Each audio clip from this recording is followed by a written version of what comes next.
ମହିଳାଙ୍କ ପାଇଁ ରାଜ୍ୟ ସରକାରଙ୍କ ବଡ଼ ଭେଟି ମହିଳାଙ୍କୁ ମିଳିବ 60,000 ଟଙ୍କା। ଜାଣନ୍ତୁ କେଉଁମାନେ କରିପାରିବେ ଆବେଦନ।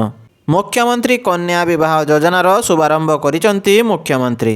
ଏହି ଅବସରରେ ରାଜ୍ୟ ସରକାର ଏହାକୁ ଏକ ଅଭିନବ ପ୍ରୟାସ ବୋଲି ପ୍ରକାଶ କରିଛନ୍ତି। ଗତକାଲି ମା ତାରା ତାରିଣୀଙ୍କ ପୀଠରେ ଏହି ଯୋଜନାର ଶୁଭାରମ୍ଭ କରାଯାଇଛି।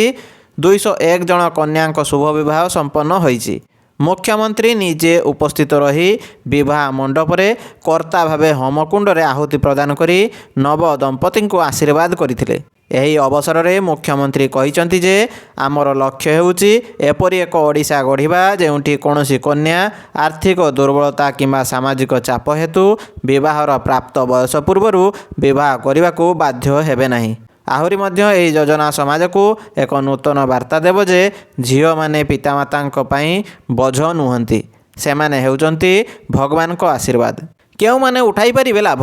ଏହି ଯୋଜନାରେ ସାମିଲ ହେବା ପାଇଁ କନ୍ୟାର ବୟସ 18ରୁ 35 ବର୍ଷ ଏବଂ ବରର ବୟସ 21ରୁ 35 ବର୍ଷ ମଧ୍ୟରେ ହୋଇଥିବା ଆବଶ୍ୟକ ଏବଂ ସେମାନେ ଓଡ଼ିଶାର ସ୍ଥାୟୀ ବାସିନ୍ଦା ହୋଇଥିବେ।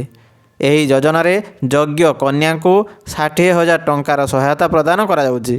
45,000 ଟଙ୍କା ସିଧାସଳଖ କନ୍ୟାର ବ୍ୟାଙ୍କ ଆକାଉଣ୍ଟକୁ ଏବଂ 15,000 ଟଙ୍କା ବିବାହ କାର୍ଯ୍ୟ ସମ୍ପାଦନ ପାଇଁ ଖର୍ଚ୍ଚ କରାଯାଉଛି। ଯୋଗ୍ୟ ଦମ୍ପତିମାନଙ୍କୁ ଜିଲ୍ଲା ବ୍ଲକ ସ୍ତରରୁ ଚୟନ କରାଯାଇଛି।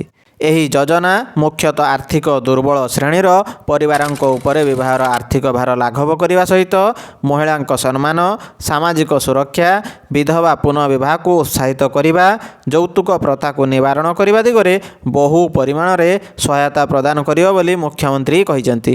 ସେ ପୁଣି କହିଥିଲେ 2025-26ରୁ 2029-30 ପର୍ଯ୍ୟନ୍ତ ରାଜ୍ୟର ସମସ୍ତ ଜିଲ୍ଲାରେ ଏହା କାର୍ଯ୍ୟକାରୀ କରାଯିବ ଏବଂ ଏଥିପାଇଁ ବଜେଟରେ 59 କୋଟି ଟଙ୍କାରୁ ଅଧିକ ଟଙ୍କାର ବ୍ୟବସ୍ଥା କରାଯାଇଛି।